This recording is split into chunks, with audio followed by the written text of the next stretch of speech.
All right, welcome back, ladies and gentlemen. We have the Monday market report for the week ending January 21, 2024. I want to thank each and every single one of you for tuning in on this video where we talk about the market for graded collectible coins. We generally focus on the time period of 1900 all the way up to the current date. So we consider this more or less the modern coin market. How are things shaping up here through the first 3 weeks of January? Everything is looking pretty good. We got some big ones after a little bit of a slower week after the Florida Fun Show, which was the biggest show to kick off the year for numismatics. I'm glad to see that things are backing up and going. The collectibles market, there's a lot of money being infused into this part of the market, and very healthy prices at that. So we're going to take a look at 23 total lots, all coming from greatcollections.com, one of the best sources for collectible coins or for consigning your collection. So we look forward to checking things out here. Again, these are all sold listings as of this past Sunday, which is generally when the day that Great Collections wraps up the sales for the week. So we got a new week ahead of us. That'll be coming up here this Sunday, so stay tuned for that. And again, all the coins are graded. You know, PCGS, NGC, the new CAC-G grades are out there as well. So there's a lot to look for.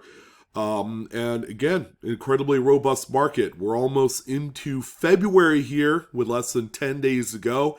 Exciting stuff. The month of January was not only white hot in the marketplace for graded coins, but it looks like that, you know, we're going to see that follow suit coming into February here.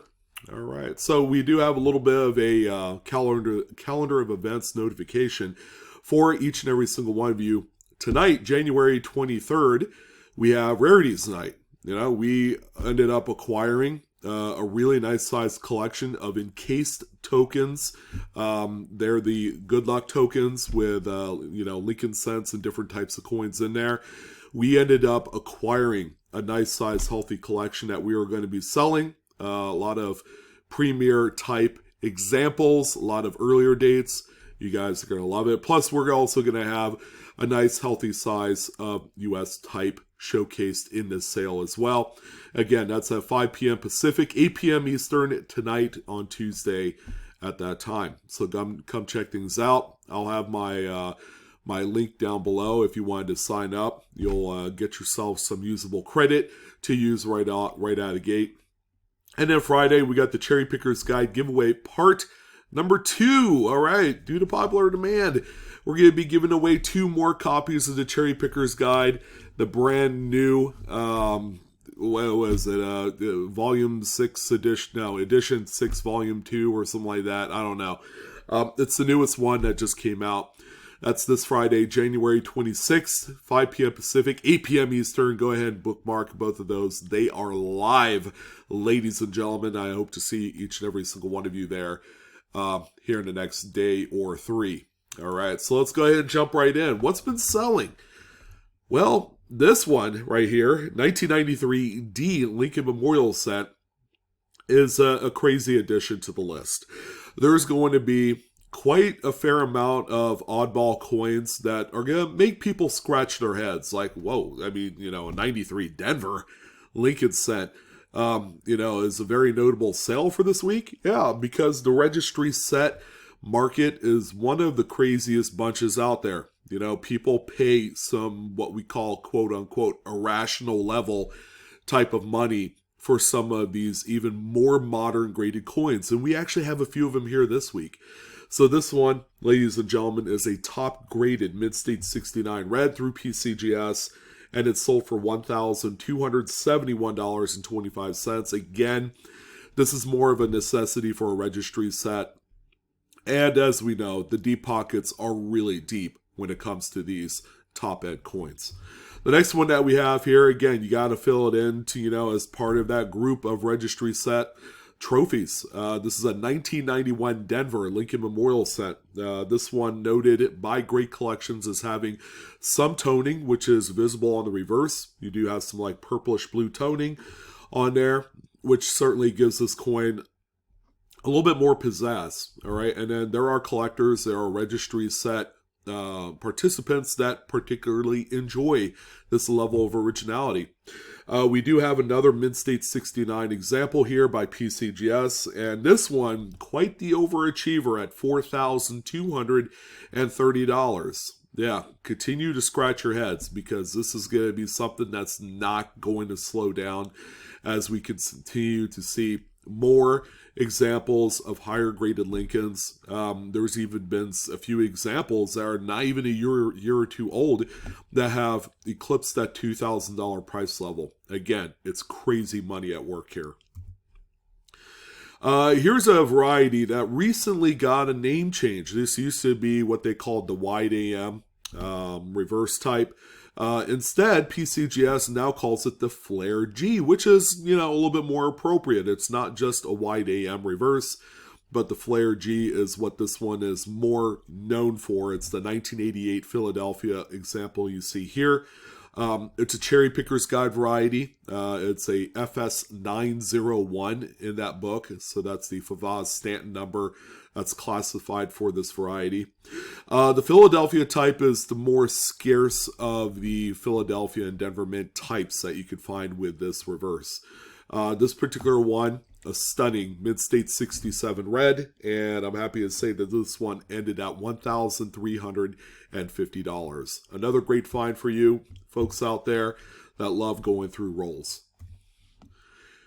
Another big variety, of course, this one needs no introduction. The doubled die obverse FS 101 1972 Lincoln Memorial set. It speaks for itself. The doubling is about as strong as you could find on a Lincoln set series.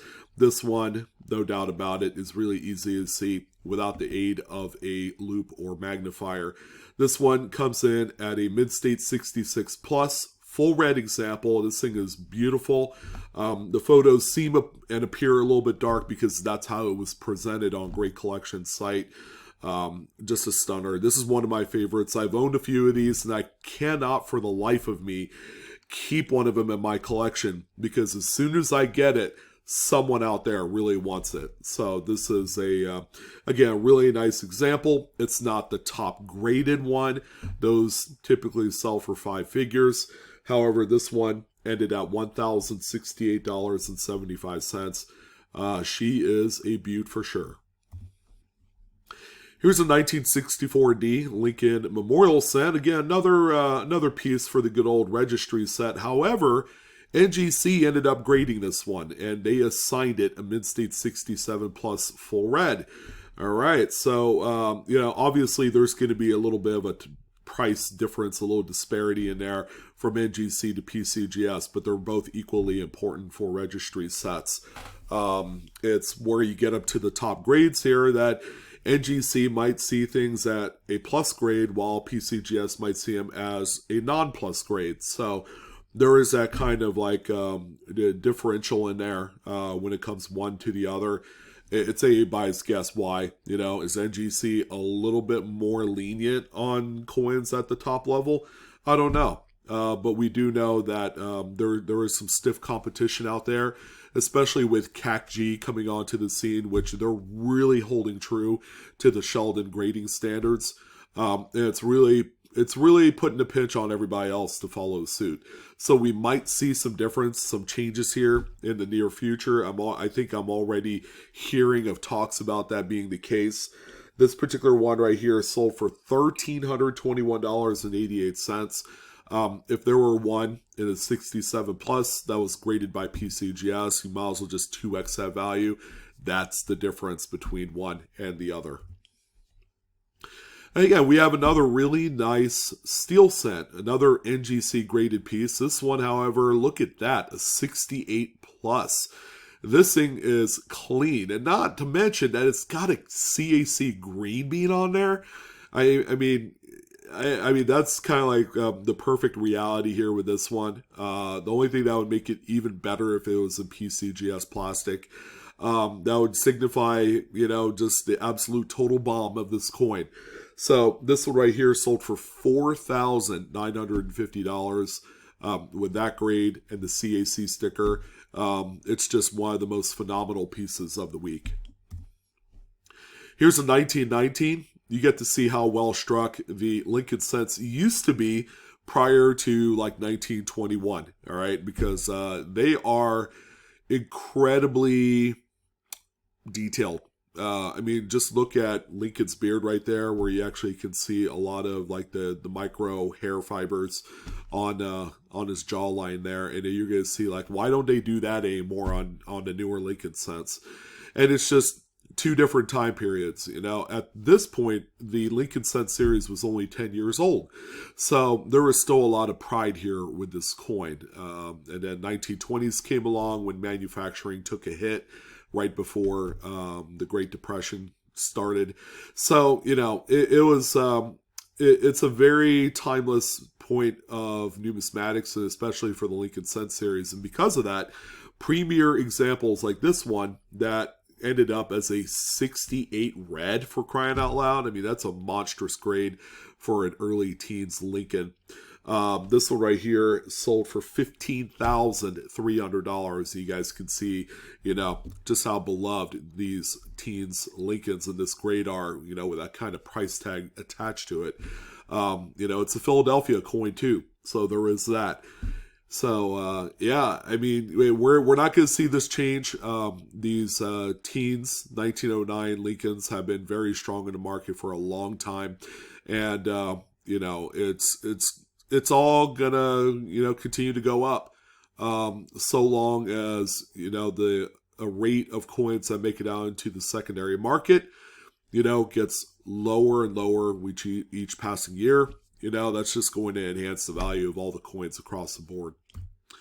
And the final 1 cent denom, how about 1909S Indian Head Cent? We haven't covered one of these in quite some time, and it took just the right coin to make it all happen. We have a Mint State 67 red example here. This thing is over the moon. This thing is a rock skipper across a glass flat lake, kind of like perfection. It is that amazing. 67 red, again, PCGS is your grading company here. It's even got a gold shield, which indicates that this thing probably has a lights out level of True View out there. I'm willing to bet this thing looks great as a True View. So this one sold, by no surprise. I knew the price tag was going to be big. $54,562.50. That's the kind of money where you could go out and buy a brand new Audi. It's that crazy, money-wise. But I would say that the coin you see here before you is a much wiser investment than that. Now we're on to nickels. And again, we're kind of, we're seeing more and more of these like irrational price tag level of modern dates, 90s nickels. Are you kidding me? This one, to a lot of people shouldn't even be on the list of highlights. But we have a 95D Jefferson nickel. It does have full steps, which is, kind of par for the course during this time period, where a lot of them are generally very well struck. This one is a 67 full steps, again with PCGS. And this one sold for $1,321.88. Again, I'm going to say it, this is more of a necessity than it is anything else. Okay, you don't invest in these, you don't really casually collect these, because again, the more of them that come out at this grade level, and then that's just going to take time.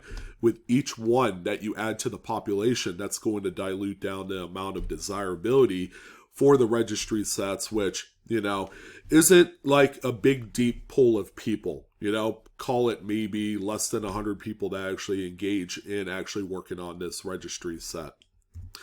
Here's a 1983P. Again, another example here with full steps. But it is certainly a period of time where quality does suffer a little bit. So 66 is a really nice marker to have on this coin. You know, it's not 67. 67 would just be huge here on this one. And this one sold for $2,756.25. If it was a 66 plus, call it $5,000 or higher. A 67, good luck with that. Probably 10K and up. You know, it's just, you know, there's like one after another of just safety net type of price levels. A 65 plus with full steps probably is, you know, maybe $500 coin, somewhere around there. It's that crazy. Here's the 82D as well. Not quite as polished as the 83 we just looked at, but PCGS did give them full steps. And it is a 67, and it's a gold shield, so it's got pretty nice photography on their website, I'm sure. This one sold for $1,638. Here's a 66. Keeping in mind that they did not produce a mid set in 66. It was either a special mid set or nothing. So, you know, finding a really nice mid-state example, quite tough. This is probably the one coin where I don't quite agree on the grade. 65 is fine. Full steps, that's marginal on my eyes. Maybe the coin looks better in hand under different lighting. This lighting is a little bit more obscured, a little bit more dark. To really showcase what this coin really looks like. But nonetheless, this one is out there. And get this, all that for only $7,031.25. I would say if push comes to shove, I would never crack this coin out of its slab. Because the moment you do that, there's no guarantee that you're going to get full steps when you go and resubmit it. Even if you think that this one might grade up to a 65 plus or a 66. It's just way too risky. And, you know, while you have it here, just put in your registry set and be done. Here's the 53. Another tough date. I mean, 50s really don't care about how much you're trying to look for full steps. You know, it's like, you know, we're going to make it tough on you. And that's how it's going to go. So this is a 64 full steps, right? The numerical grade is pedestrian, you know, when it comes to some of these more modern coins. So this one sold for $1,680.75. Here's the 49D. This date is generally much more well struck than anything else in the 50s. So NGC graded this as 68 with 5 full steps. Beautiful, great looking luster, which is kind of, you know, regular for this coin. This one ended up selling for $2,081.25. Here's a beautiful original coin with some of the color that you love. It's not inoffensive. It's not wild or full coverage, and you know, I think a casual collector might really enjoy this. But again, the registry set kind of demands coins of this level. PCGS gave this one a 68 full steps, which I firmly believe, you know, is very deserving of that grade. Again, these earlier 40s nickels are very well struck. So finding one with full steps isn't going to be nearly as hard. It's just going to be the cleanliness of the coin. You know, is it, you know, mark-free, contact marks are to the minimum, if non-existent. Those are some of the X factors that really push these coins to a much higher standard. This one sold for $5,500.12. So really beautiful sale there.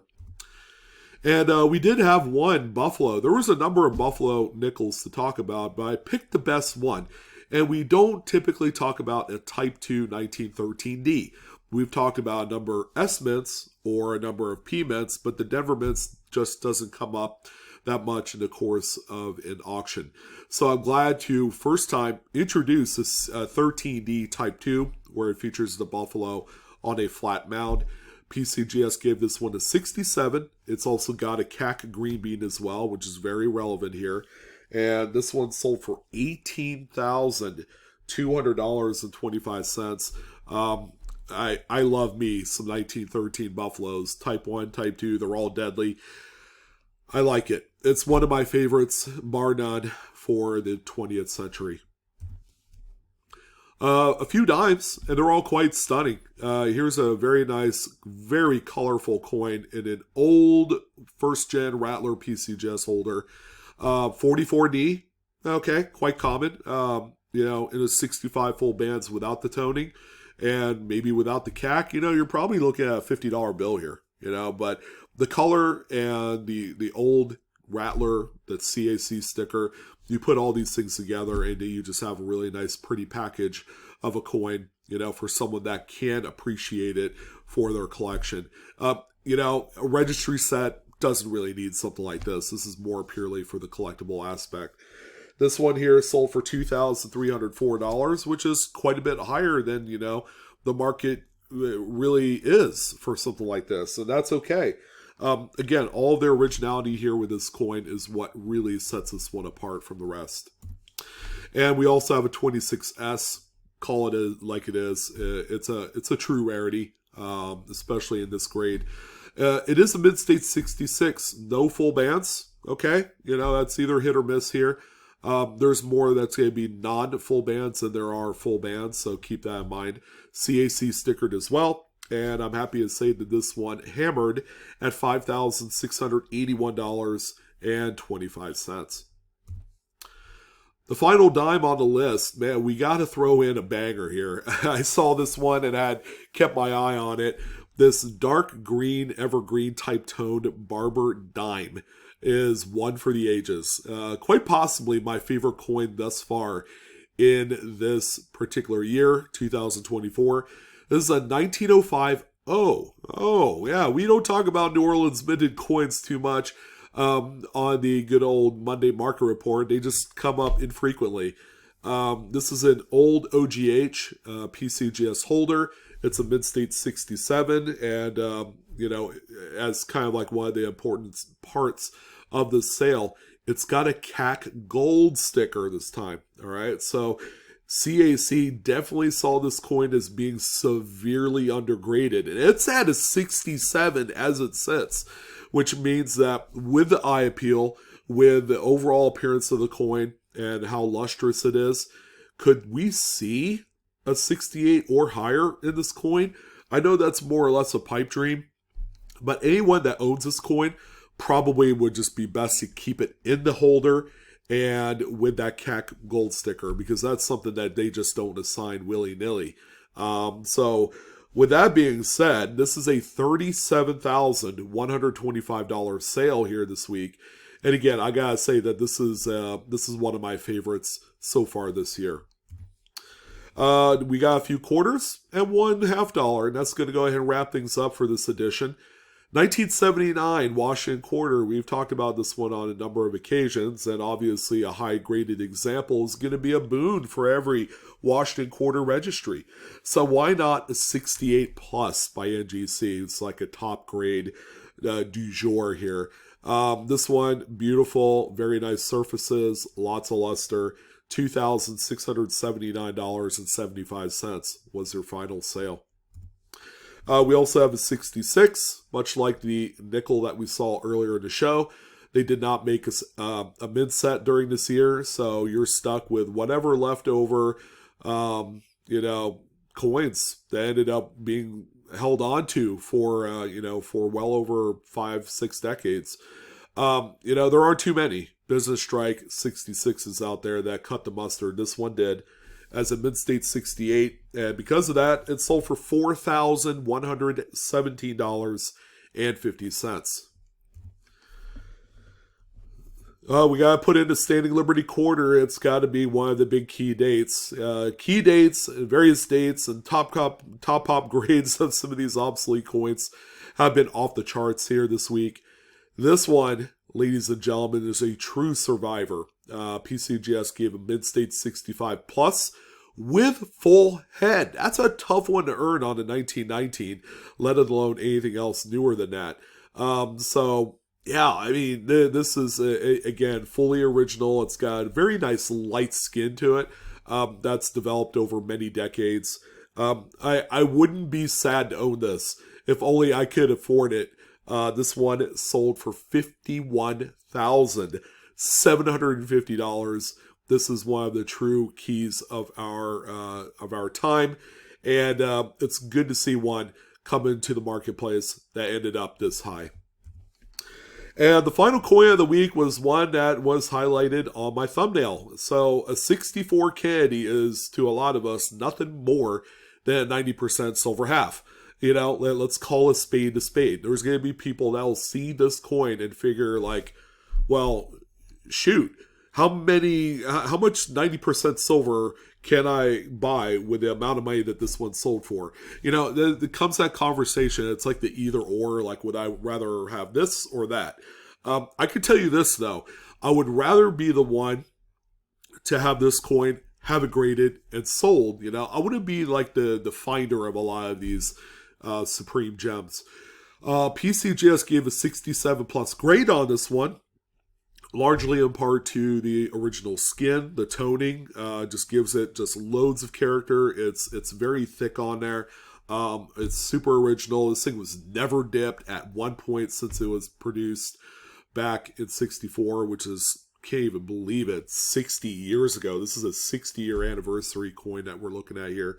And because of all those things, this one ended at $11,812.50. I mean, that's an incredibly crazy amount of money. So you got to figure, guys, if you came across a very nice example that has toning quite like this, and I'm telling you, it's just going to take opening up that old album that maybe you've been holding on to that has some sort of color, then, you know, this one might be a good one to send off to PCGS while you can, because, you know, the price tags on some of these you just cannot ignore. They are big. All right, that's a good way to end things off on this edition of the Monday Market Report. Keep in mind, this video is for entertainment purposes only. None of this is financial advice. Please do collect and grade responsibly. Thank you guys for watching. I'm your host, Sean, with Blue Ridge Silverhound. Glad to be back on the horse here this week with a good working voice. You know, I've been down and out for the last week or so, and that's inhibited my ability to do some content. So don't forget to like, share, and subscribe. I took one for the team, guys. And I wish you guys the best of your luck in the hobby. If you have anything to say or questions, comments, go ahead and post them down below. And I hope to see you guys on Whatnot either tonight or this Friday. I look forward to seeing you guys. And you guys take care. Have a good one.